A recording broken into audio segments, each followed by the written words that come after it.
Muy buenas tardes para todos.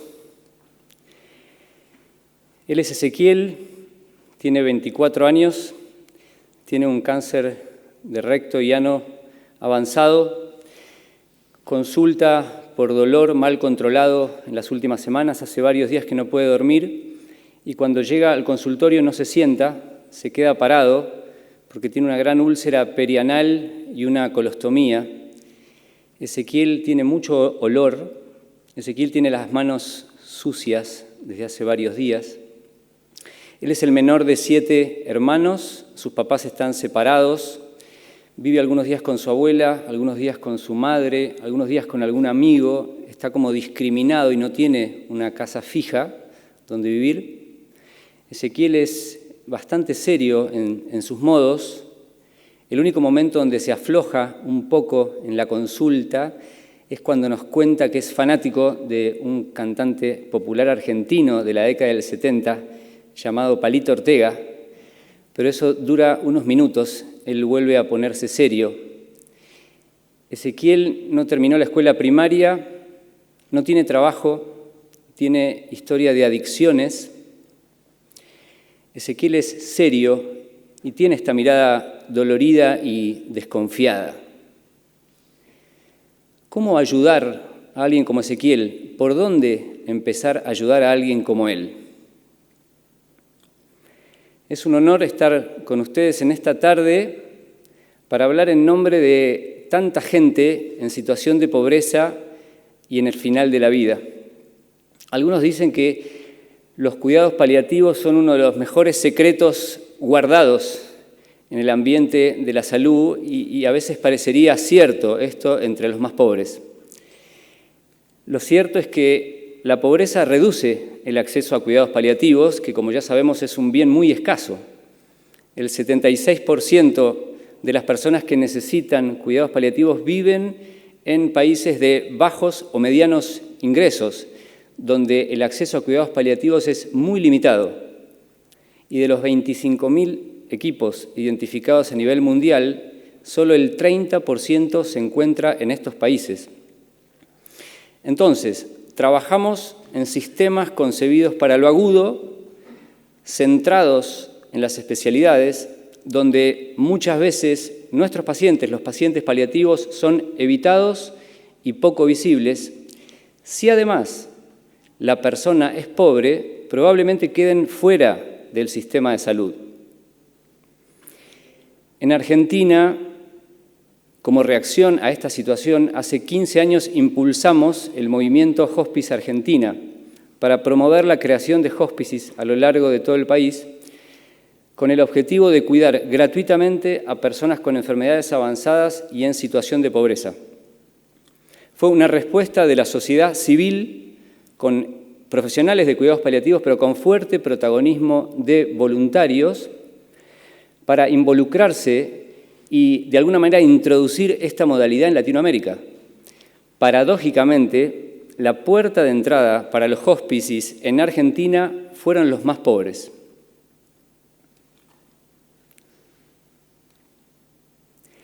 Cuiden al enfermo con el amor de una madre por su único hijo enfermo y según el Espíritu Santo les inspire.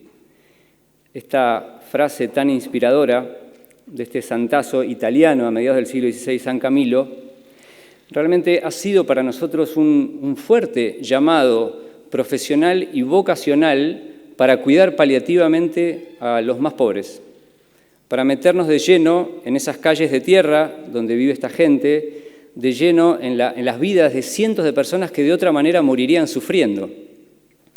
Cuando profesión y vocación se encuentran, la vida se hace misión y esto es muy poderoso. La investigación en cuidados paliativos y pobreza es limitada, pero una reciente revisión crítica describe que consecuentemente con no recibir cuidados paliativos por la situación de pobreza es probable que esta gente muera más internada, o sea, mueren más en los hospitales, necesiten más uso del servicio de emergencia en los últimos 3 meses de la vida, tengan menos participación en la toma de decisiones del final de la vida, con lo que esto significa, tengan un impacto muy negativo en el alivio de los síntomas y en el cuidado de las necesidades psicológicas y espirituales. Y además describen el impacto en las familias. Los cuidadores principales tienen más riesgo de sufrir depresión. El informe Lancet es contundente en este abismo que genera la pobreza cuando habla de la distribución de morfina. Fíjense, el 50% de la población recibe menos del 1% de la morfina distribuida y el 10% de los países más ricos disponen del 90%, generando este mapa mundi tan deformado, donde hay una zona hipertrófica y hay zonas caquécticas de opioides. Los pacientes imaginados por los sistemas de salud tienen formación, tienen casa, tienen familia, tienen agua. Los pacientes pobres carecen de todo esto. Entonces el concepto de dolor total del que hablábamos hace un rato, acuñado por Cicely Saunders, en ambientes de pobreza parece amplificarse, dolor total amplificado, porque todas las dimensiones del sufrimiento están extremadamente exigidos. Y de hecho, ese nivel de dolor total amplificado es el que vemos cuando los atendemos. Hace un tiempo atendíamos a Lucía, una mujer con un cáncer avanzado a la que semanalmente le íbamos titulando la morfina y preguntándonos por qué dolía tanto, cuando en realidad lo que a ella le dolía era la violencia cotidiana que se vivía en su casa por la adicción a las drogas de sus hijos adolescentes. O dolor total en el caso de Eduardo, un joven padre con un cáncer de colon avanzado, postrado, ya no podía ir a trabajar, el sostén familiar era su mujer que tenía que ir a trabajar y él tenía una suboclusión intestinal, o sea que le daban medicación subcutánea, pero la medicación subcutánea se la daban sus hijos, para el hipo, para el dolor, para sus síntomas. Obviamente queríamos cambiar el entorno de cuidado por los niños, pero ellos cada noche juntaban los colchones para dormir juntos porque su papá estaba enfermo. ¿Cómo ayudarlos? ¿Cómo meternos en esas situaciones para cambiar, para ayudar? ¿Por dónde empezar? Lo que ocurre es que la complejidad de la vida es mucho mayor que la complejidad de la enfermedad. Entonces, cuidados paliativos en situación de pobreza entraña más complejidad, más creatividad, más flexibilidad, más humildad y obviamente más trabajo en equipo. En el año 2009 fundamos en Argentina el Hospice Buen Samaritano para cuidar con este objetivo a personas en situación de pobreza y con enfermedad avanzada, obviamente un cuidado gratuito, para alojarlos en nuestra casa como huéspedes, más que como pacientes, y para cuidarlos en sus casas. Quisiera compartirles 5 aprendizajes que hemos hecho en el Hospice Buen Samaritano en estos años de cuidado. El primer aprendizaje tiene que ver con la idea de reconocerlos. Reconocerlos es verlos con los ojos, registrarlos, que no pasen desapercibidos. Vivimos el mismo mundo, vivimos en el mismo barrio, en la misma localidad, pero a veces pasan desapercibidos. Creo que para esto hay que vencer una cierta indiferencia y fastidio que a veces nos puede provocar la pobreza. Y podemos llegar a pensar o a decir, son vagos, que salgan a trabajar, son una carga para la sociedad, ellos son responsables de lo que están viviendo.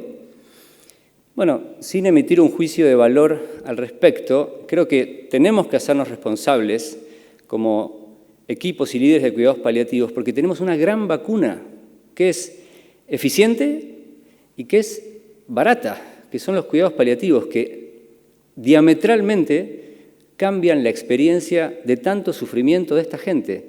Esto es real, es una vacuna que cambia el sufrimiento que tiene la gente. Entonces, con esta vacuna no podemos quedarnos quietos, no podemos ser indiferentes. El segundo aprendizaje que hemos hecho, el segundo paso después de reconocerlos, es que tenemos que ir a buscarlos. Si no los vamos a buscar, no llegan, porque no saben que existen cuidados paliativos, se han acostumbrado a sufrir, no tienen plata para viajar y para llegar, o se han acostumbrado a que no los ayuden. Ir a buscarlos rompe la invisibilidad. Ella es María, una mujer de 57 años con un cáncer de útero avanzado, con una gran masa pelviana, que además de su enfermedad oncológica tiene un retraso madurativo. Acá está visitada por nuestro equipo. María vive en este vagón. Esto es un vagón de tren que ella fue adaptando y lo transformó en su casa, su muy querida casa. Literalmente María hay que ir a buscarla, porque María, si no, no viene. Hay que llevarle la medicación, el cuidado, la presencia. Obviamente también la ponemos en contacto con otras redes de apoyo. Pero literalmente a María hay que ir a ayudarla, hasta cerrando y arreglándole las ventanas, porque este invierno en Argentina hizo mucho frío. Esta foto es de hace 2 semanas. Entonces, para ayudar a los más pobres, necesitamos un cuidado paliativo en salida, un cuidado paliativo misionero que vaya a buscarlos. Nuestro equipo domiciliario o de Hospice at Home se llama Hospice Misionero, porque va a buscarlos llevando una buena noticia. No estás solo, queremos ayudarte. Los estudios demuestran que esta gente quiere, como todos, morir en sus casas, pero también los estudios demuestran que la probabilidad de que mueran en sus casas baja entre un 30 y un 40% por las condiciones en las que viven. Ellos viven en ambientes y en casas como esta. Ella es Laura, nuestra coordinadora de enfermería, en una visita de nuestro hospice misionero. Cuando llegamos a estas casas nos damos cuenta que no son buenos lugares para morir, pero es donde ellos quieren vivir. No son buenos lugares para vivir, pero es donde ellos quieren morir. Y entonces nos replanteamos, necesitamos llegar, necesitamos estar con ellos. El cuidado paliativo llega a estos lugares y cambia la situación, da vuelta el partido. Un partido que lo vas perdiendo empieza a darlo vuelta. Cuidado paliativo inesperadamente lleva abundancia en medio de la pobreza. Recién hablábamos de todo lo que vimos en la pandemia y en marzo, abril del 2020 nos agarró a todos la pandemia, confinamiento, nadie podía salir de sus casas. Los pacientes, obviamente los paliativos eran echados del hospital, pero teníamos que ir a buscarlos, teníamos que cuidarlos. ¿Quién les iba a dar la medicación? ¿Quién los iba a cuidar? Y entonces, literalmente, asumiendo los riesgos de que todavía no existían las vacunas, seguimos saliendo y yendo casa por casa a cuidarlos y ayudarlos. Y quizás uno de los aprendizajes, entonces, de estas salidas es que cuando te implicás y los cuidás, y cuidar al más pobre implica salir de ciertos márgenes personales, con los recaudos lógicos, salir de ciertos márgenes personales, digo, para sentir un poquito de la incomodidad que ellos viven también. El tercer aprendizaje de estos años de cuidado tiene que ver con la confianza. En este sentido, es necesario recuperar la confianza que ellos han perdido por el destrato que van recibiendo. Quedan anónimos debajo de un diagnóstico y de su situación social. Los estudios dicen que la desconfianza aumenta el estigma hacia los cuidados paliativos, que son considerados una respuesta inadecuada frente a una curación deseada. Es como si yo les dijera tratamientos activos y curativos para los ricos y solo morfina para los pobres. Entonces, a la hora de recuperar la confianza, uno de los gestos principales que encarnamos en el hospice es que apenas llegan a nuestra casa, los recibimos por su nombre. Lo primero que ven en la cabecera de su cama cuando llegan al hospice es su nombre: Aquino, Soledad, Eduardo, Martín, Lucía. Y les aseguro que acá empieza a cambiar la ecuación, porque hay una sensación muy grande de que me estaban esperando. Y con un gesto tan genuino y tan sencillo, dejan de ser un diagnóstico para volver a sentirse personas. El cuarto aprendizaje tiene que ver con la necesidad de concientizar y educar y transformar a la comunidad en voceros de este derecho, en empoderarlos, que sepan que no tienen que sufrir, que tienen que tener acceso a los calmantes, que hay un derecho humano a los cuidados paliativos, como decíamos, y hay que empoderar a las familias, a los pacientes, que boca a boca vayan transmitiendo esta experiencia. Empoderar a los pacientes y a las familias. Y finalmente, el quinto aprendizaje tiene que ver con que uno de los riesgos de cuidados paliativos en situaciones de pobreza es medicalizar las necesidades que la gente tiene. Las necesidades de estas personas van mucho más allá de lo estrictamente médico. No alcanza con un calmante, se necesita abrazar la totalidad de la realidad, de la situación, de sus necesidades. Y en este sentido, el aprendizaje tiene que ver con involucrarse, meterse en esas realidades realmente. Y quienes han comprendido, y acá traigo especialmente la figura de los voluntarios, la importancia de los voluntarios en los equipos de cuidados paliativos. Ellos tienen la capacidad de ir más allá de lo que está escrito en los libros, de encontrar soluciones donde parece que no las hay, de meterse, de que no haya límite, y nos empujan a nosotros, nos llevan puestos. A veces uno técnicamente dice, bueno, ya está, lleguemos hasta aquí, y el voluntario nos lleva más allá en este involucrarnos, que es lo que la gente necesita. Y entonces organizan traslados de pacientes, de huéspedes, llevan colchones, calefactores, enseñan a leer, a escribir, promueven despedidas, reencuentros, celebraciones de casamientos, cumpleaños, van más allá. Traer a alguien de la cárcel en los últimos días de algún familiar, van más allá. Creo que los voluntarios tienen el gran mérito de haber intuido más que nadie la importancia de cuidar a los más pobres. Entablan una relación con un grado de simetría y cotidianidad capaz de sanar. La gratuidad de su presencia es terapéutica. Entonces, después de tantos años, somos testigos de que allí hay una sabiduría y un mensaje muy especial para todos. Que trabajando en cuidados paliativos, en general uno tiende a reorganizar sus propias prioridades. Nos pasa a todos. Pero el equipo de cuidados paliativos que se acerca a los más pobres vuelve visceralmente a lo esencial de la vida. Ella es Soledad, con su hija más pequeña, que se la traían todas las tardes al hospice. Fíjense, tienen menos de un año.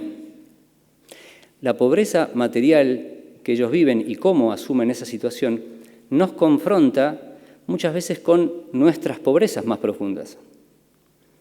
La soledad, la falta de sentido, de propósito, la falta de perdón, la falta de vínculos sinceros y profundos que ciertamente muchas veces hacen desvanecer cualquier riqueza. Acá está Soledad con su hija más grande, a quien ella organizó el festejo del cumpleaños en el hospice. Ellos tienen lo básico, a veces ni tienen lo básico para vivir, pero desarrollan una gran solidaridad en medio de la escasez que nos transmiten y viven con una naturalidad el final de la vida que nos enseña y nos admira la capacidad que tiene de poner en el centro los vínculos y la familia. Sentimos que los ayudamos, pero en realidad ellos nos ayudan a vivir mejor. Quisiera terminar mostrándoles un video.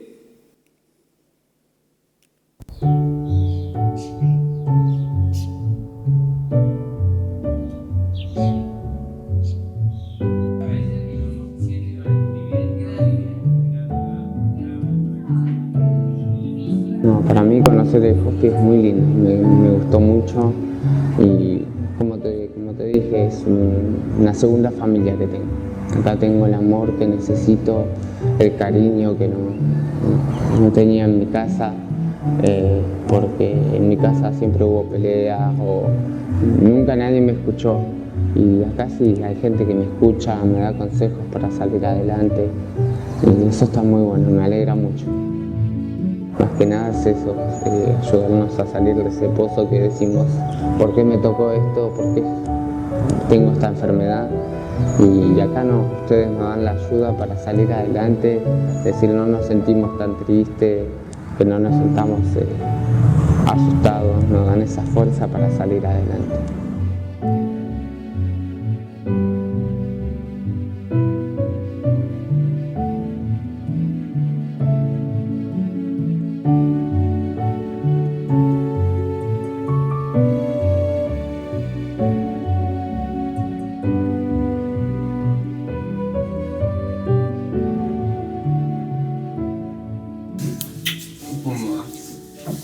Ezequiel, mira, te traje el último disco. Bueno. ¿Qué? Este es el último disco con... Vamos, te invito a salir.